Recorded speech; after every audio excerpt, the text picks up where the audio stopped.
My channel. ఇవాళ మనం ఒక ఇంపార్టెంట్ విషయాన్ని మనం మాట్లాడుకుందాం. అదేంటనేది ఇవాళ మీకు చెప్తాను, క్లారిటీగా వినండి. అసలు ఫ్రీడమ్ అంటే ఏంటి? అంటే స్వేచ్ఛ. స్వేచ్ఛ అంటారు కదా తెలుగులోని. అసలు స్వేచ్ఛ అంటే ఏంటి? అసలు ఫ్రీడమ్ అంటే ఏంటి? ఎవరికైనా తెలుసా?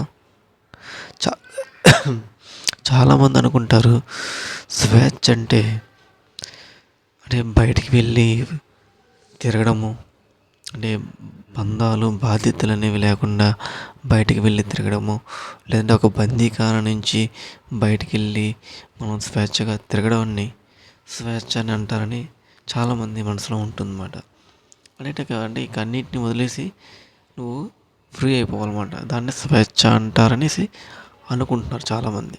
కానీ స్వేచ్ఛ అంటే ఏంటి? అసలు స్వేచ్ఛ అంటే ఏంటి అనే విషయాన్ని మనం ఈ క్షణం తెలుసుకుందాం. అదే ఫ్రీడమ్. ఇంగ్లీష్లో ఫ్రీడమ్ అంటారు కదా, ఫ్రీడమ్. ఆ ఫ్రీడమ్ అంటే ఏంటనేది ఈ క్షణం మనం తెలుసుకుందాం, ఓకేనా? అసలు ఫ్రీడమ్ అంటే ఏంటి? ఫ్రీడమ్ అంటే ఏంటి అనేది క్లారిటీగా మనం మాట్లాడదాం. అసలు ఫ్రీడమ్ అంటే ఏంటంటే నువ్వు బంధాలు బాధ్యత లేకుండా తిరగడం కాదు. ఫ్రీడమ్ అంటే ఏంటంటే నీకు నచ్చిన పని నువ్వు చేయడం. ఆ క్షణం నీకు నచ్చిన పని నువ్వు చేయడం. అంటే ఇప్పుడు నీకు ఏదైతే నచ్చుతుందో, ఇప్పుడు నాకు వీడియో తీయడం నాకు ఇంట్రెస్ట్ ఉంది, నేను చేస్తున్నాను కాబట్టి ఇప్పుడు నాకు ఫ్రీడమ్గా ఉన్నట్టే లెక్క. అర్థమవుతుందా? అది కాబట్టి నీకు ఏది నచ్చుతుంది ఆ టైంలో అది నువ్వు చేస్తున్నావా లేదా? అది నువ్వు చేస్తేనే అది ఫ్రీడమ్. లేదు ఆ క్షణం నువ్వు కోరుకున్నది లేదా నువ్వు చేయాలనుకున్నది నువ్వు చేయలేకపోతున్నావా, అదే స్వేచ్ఛని కోల్పోవడం. అదే బందీఖాన కిందగా లెక్క అన్నమాట. బందీఖాన అంటే జైల్లో పెట్టడం అని కాదు, జైల్లో నుంచి బయటకు వచ్చేస్తే స్వేచ్ఛ అని కాదు. ఓకే, నీకు నచ్చింది అనుకో జైలు, నువ్వు జైల్లోనే కూర్చో, అదే నీకు స్వేచ్ఛ. బయటికి వెళ్ళి ఇప్పుడు నువ్వు ఉదయం నీకు బయటికి తిరగాలని ఇంట్రెస్ట్ లేదనుకో, నువ్వు ఇంట్లోనే ఉండాలని ఇంట్రెస్ట్ ఉందనుకో రోజంతా, అదే నీకు స్వేచ్ఛ, అంతే. లేదా బయటికి వెళ్ళి తిరగాలని అనిపించింది అనుకో, బయటికి వెళ్ళి తిరుగు, అదే నీకు స్వేచ్ఛ.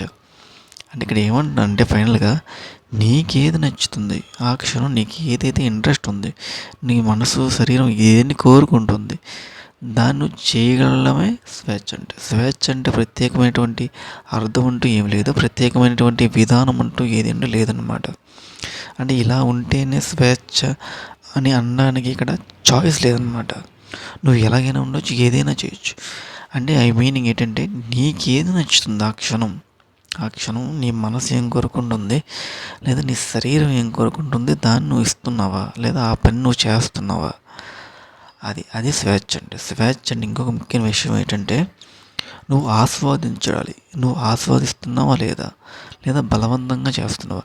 నువ్వు బలవంతంగా ఎప్పుడైనా ఏదైనా పని చేస్తున్నావు అంటే నీ నచ్చిన పని కాకుండా నచ్చని పని ఎప్పుడైతే నువ్వు చేస్తున్నావో, అంటే నువ్వు ఎప్పుడైతే నచ్చని పని చేస్తున్నావో అప్పుడు నువ్వు ఆస్వాదించలేవు. దాన్నే స్వేచ్ఛకి వ్యతిరేకంగా మనం భావించవచ్చు.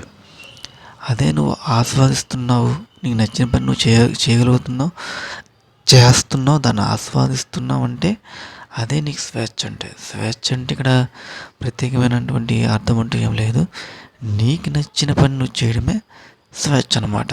అంటే ఆ క్షణం నువ్వు ఏం కోరుకుంటున్నావు అదే. ఫర్ సపోజ్ నీకు బిర్యానీ తినాలని ఉంది, నువ్వు వెళ్ళావు తిన్నావు, అది స్వేచ్ఛ. లేదు నీకు తినడానికి బిర్యానీ తినాలని ఉంది కానీ డబ్బులు లేవు, ఉండిపోయావు, కొంత ఫీల్ అనేది ఉంటుంది, అది కొంచెంగా స్వేచ్ఛని ఇబ్బంది కలుగుతుంది.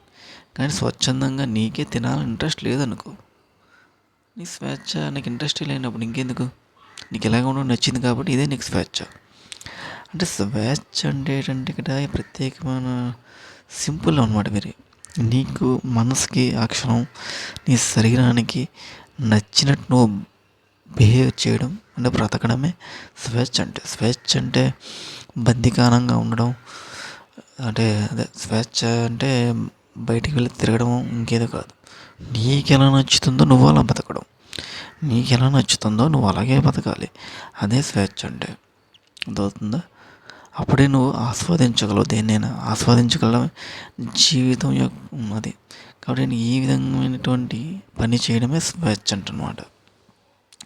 స్వేచ్ఛ అంటే చాలామంది అపోహ ఉందన్నమాట. స్వేచ్ఛ అంటే స్వాతంత్ర దినోత్సవం వచ్చేసింది, అదే స్వేచ్ఛ లేదంటే బందీకానం నుంచి మనం బయటపడిపోయాం, అది స్వేచ్ఛ అని కాదు. నీకు నచ్చిన పని నువ్వు చేయి, నీకు నచ్చినట్టు నువ్వు ఉండు, నీకు నచ్చినట్టుగానే నువ్వు బిహేవియర్ చేయి.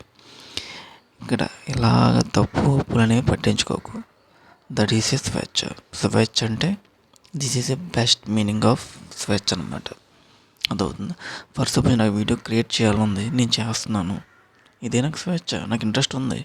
అది ఇంట్రెస్ట్ లేకుండా బలవంతంగా నేను చేశాను అనుకో, అది నాకు నా స్వేచ్ఛను భంగం కలిగిస్తుంది అన్నమాట.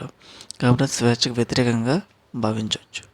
అది స్వేచ్ఛ అంటే ఏంటంటే ఎప్పుడు కూడా ఇదే, అంతేగాని జైల్లో ఉండడం ఇంకేదో కాదు. స్వేచ్ఛకి మీనింగ్ అంటూ లేదు. నీకు నచ్చినట్టు నువ్వు ఉంటూ, నాకు జైల్లో ఉండాలని ఇంట్రెస్ట్ ఉంది, నాకు అక్కడ పడుకోవాలని ఇంట్రెస్ట్ ఉందనుకో, అక్కడికి వెళ్ళి పడుకుంటా. అదే నాకు స్వేచ్ఛ. నాకు నచ్చినప్పుడు నా ఇష్టంతో వెళ్తున్నాను కదా, నాకు నచ్చింది కదా, నచ్చినట్టు ప్రవర్తించడం కదా స్వేచ్ఛ అంటే. కాబట్టి హ్యాపీగా ఉంటాను నేను. అదే నాకు నచ్చలేదు అనుకో, అప్పుడు నాకు అది స్వేచ్ఛకి వ్యతిరేకం, అప్పుడు నాకు అది బందీకాన కింద కానీ భావిస్తా.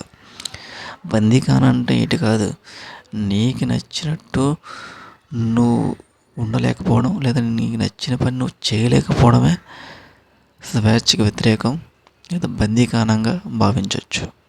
ఓకేనా? ఇదన్నమాట పాయింట్.